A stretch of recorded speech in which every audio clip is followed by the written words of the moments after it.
Sebutkan saudara kita tentang Nahdlatul Ulama NU. Sebutkan tentang saudara kita yang ada di Persis. Sebutkan saudara kita yang ada di kelompok perjuangan Ikhwanul Muslimin. Sebutkan saudara kita yang mana saja yang akan kita sebutkan. Mereka Ahlus Sunnah wal Jamaah seluruhnya. Berangkat dari kelebihan dan kekurangan mereka. Mereka saudara kita, kita saudara mereka. Kalau setiap kelompok berpikir macam ini, maka akan ketahuan bahwa kita sesama kita tidak layak untuk dibentur-benturkan dan tidak pantas untuk saling bermusuhan. Musuh kita yang nyata adalah Yahudi, Zionis Israel. Musuh kita yang nyata adalah Nasara yang merangi Islam yang di bawah payung PBB dengan Amerikanya. Musuh kita yang nyata pada hari ini adalah Syiah yang dipimpin oleh Iran di seluruh dunia. Ini musuh kita yang nyata. Jelas siapa di hadapan kita. Tetapi umat Islam dibentur-benturkan dengan isu-isu yang mereka yang buat, orang kafir itu buat, termasuk Syiah yang buat, semacam Wahabi dan segala macamnya. La haula wala quwata illa billah. Ibarat Allah, tentang masalah ini perlu saya beritahukan dan semoga saja nasihat ini bermanfaat untuk saya, saudara saya yang tercinta, seluruh Ahlus Sunnah wal Jamaah dimanapun berada. Hari ini Arab Saudi diserang habis-habisan. Amerika juga bersatu dengan Iran. Iran berarti di belakangnya ada Rusia, ada Cina, ada India dan lain-lainnya. Ini adalah blok timur. Amerika sebagai energi terkuat yang ada di PBB menyatakan Iran adalah saudara kita. Sekarang di Iran, seluruh kota-kota yang ada di Iran hari ini ibarat Allah, semua tulisan-tulisan matilah Amerika di dinding-dinding di mana saja sudah mereka hapus. Yang digantikan dengan matilah Saudi, matilah Saudi, matilah Saudi. Lalu orang-orang muslimin di seluruh dunia, termasuk di Indonesia, berhasil dibakar dan disulut dengan isu Wahabi yang disematkan kepada Saudi.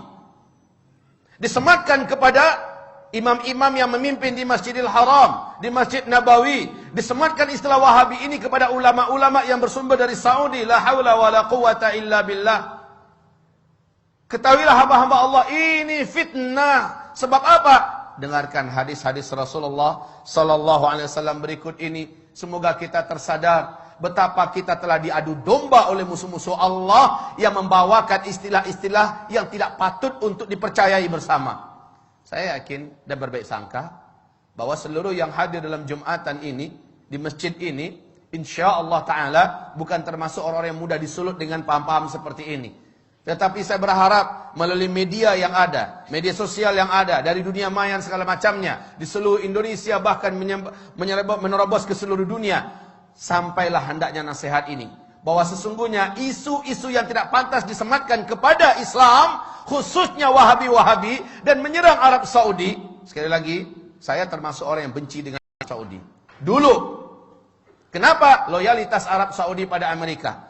Loyalitas Arab Saudi kepada Zionis Israel, loyalitas mereka. Tapi ketika Arab Saudi jatuh ke tangan orang yang saleh, insyaallah, Allahu a'lam, di tangan Raja Salman, bagaimana dia mendeklarasikan kesatuan umat Islam di atas kepentingan Islam. Bagaimana dia bersumpah bahwa akan membebaskan Al-Quds. Bagaimana dia menyatakan baraknya terhadap segala macam kejahatan-kejahatan yang dilakukan oleh Timur dan Barat, terkhusus oleh PBB, dan tidak mau diatur oleh PBB. Lihat bagaimana sekarang Islam benar-benar menjadi perhatian utama. Dan sejak itu Amerika berpihak kepada Iran. Sejak itu Amerika bertekad untuk menghabisi Ahlus Sunnah wal Jamaah melalui lokomotif yang paling benci kepada Islam, yaitu Syiah. Maka kaum muslimin, perhatikan sekarang. Rasulullah bersabda sallallahu alaihi wasallam, "Innad din la ya'rizu ilal hijazi kama ta'rizul hayyah ila juhriha." Sesungguhnya agama ini pada akhirnya nanti akan kembali berpusat dan berfokus kepada Hijaz, sebagaimana berpusatnya dan berkutatnya ular di dalam lubangnya. Hijaz itu adalah Makkah, Madinah, Taif. Ini yang Hijaz. Di zaman-zaman fitnah, Islam akan kembali berkutat atau berkonsentrasi di Hijaz. Dan ini sekarang difitnah sebagai Wahabi-Wahabi. Rasulullah sallallahu alaihi wasallam ceritakan oleh Abu Hurairah, semoga Allah ridha kepadanya. Rasulullah bersabda, "Innal Islam bada'a ghariban wa sayaudu ghariban kama bada'a." Islam mula-mula datang, dia adalah aneh, dikucilkan dan tidak diterima. Nanti ketika di akhir zaman Islam akan kembali dianggap aneh, dikucilkan dan kembali tidak diterima. Justru oleh umatnya sendiri. Wa huwa ya'rizu bainal masjidaini kama ta'rizul hayyatu fi juhriha. Dan Islam ini, kata Rasulullah sallallahu alaihi wasallam, hanya akan terpusat di dua masjid ini, yakni Masjid An-Nabawi dan Masjidil Haram, berarti di Makkah dan di Madinah, ya. Kama ta'rizul hayyatu fi juhriha, sebagaimana ular berpusat di dalam lubangnya. Hari ini sekali lagi, isu tentang Abdul Wahab bin Abdul Rahman Al-Afriqi di abad kedua dari kelompok komunitas Khawarij yang menganggap kelompoknya saja yang paling benar, di luarnya sesat seluruhnya, yang mengkafir-kafirkan orang, membidah-bidahkan orang pada abad kedua Hijriah, bukan Syekh Muhammad bin Abdul Wahab At-Tamimi yang ada di Hijaz, bukan. Ini jelas mujaddid. Tetapi umat Islam ini dengan dalam buku yang ditulis oleh Muhammad Novelis, Zionis dan Syiah bersatu menghantam Islam. Ternyata istilah Wahabi-Wahabi yang harusnya di abad kedua yang muncul itu, si Khawarij itu, ini yang dihidupkan dan disematkan kepada Syekh Muhammad bin Abdul Wahab. Dan ini tidak benar, ini batil. Syekh Muhammad bin Abdul Wahab adalah seorang mujaddid, ulama Ahlus Sunnah wal Jamaah. Lihat seluruh bacaan-bacaan yang ditulisnya. Lihat seluruh gubahan-gubahannya. Lihat seluruh penyampaiannya. Sama dengan yang ada pada umat Islam pada hari ini. Baik yang dipakai dan diamalkan oleh NU. Baik yang dipakai oleh umat Islam yang ada di Muhammadiyah. Dipakai oleh Al-Sunnah wal Jamaah yang ada di mana-mana. Tapi yang ditulis, yang diucapkan, dilafazkan oleh sang Khawarij abad kedua Hijriah, yakni Abdul Wahab bin Abdul Rahman, ini dia yang sesat menyesatkan. Tapi orang-orang Syiah menyematkan ini kepada Syekh Muhammad bin Abdul Wahab. Inilah kebatilan yang nyata, ibarat Allah yang kami muliakan. Lalu umat Islam sekarang mau saja percaya dan dibentur-benturkan. Betapa prihatinnya hati saya ketika mendengar ada seorang Sunni diusir oleh saudara Sunninya yang lain. Kenapa? Sunni yang ini adalah mereka dari komunitas mayoritas.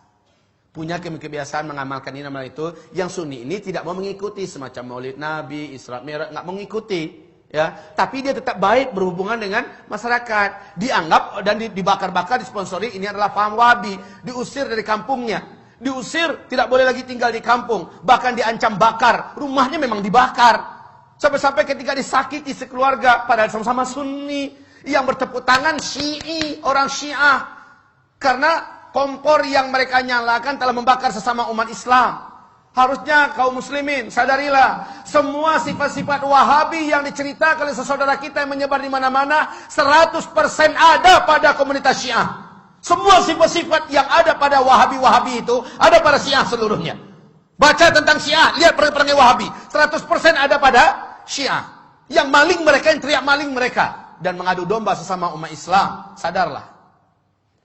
Sadarlah. Wahai saudaraku, jangan mau dibentur-benturkan. Cintai saudaramu. Dan kata Rasulullah SAW, La tadkhulul jannah hatta tu'minu.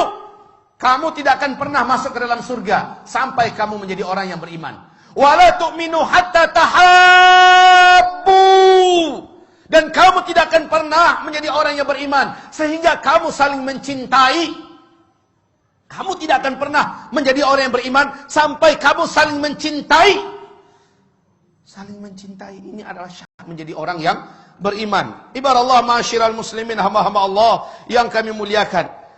Bagaimana? Surga mana yang akan kita layak masuki sementara kita membenci sama orang beriman? Surga mana yang pantas kita masuki? Padahal yang pantas menjadi ahli surga hanyalah orang yang beriman. Dan kamu tidak akan sampai dan tidak akan pernah menjadi orang yang beriman sampai kamu mencintai sesama saudara kamu. Perbedaan nama, perbedaan karakter, perbedaan sifat dan sebagainya, jangan dijadikan alasan untuk kita tidak menganggapnya saudara kita. Orang tua kita sama, Al-Quran dan As-Sunnah. Rumah besar kita sama, Islam. Yang prinsip-prinsip kita masih sama. Hanya perbedaan-perbedaan ini jangan sampai kita mau dicabik-cabik. Ini yang menjadikan syaitan itu walakin fit tahrishi bainahum. Akan tetapi dengan memecah belah dan mengadu domba sesama mereka, di sini pintunya yang didapat oleh syaitan ada pada umat ini. Semoga hamba Allah yang menyampaikan diampuni oleh Allah Subhanahu wa taala ketika hamba ini melakukan khilaf dan salah dan berkata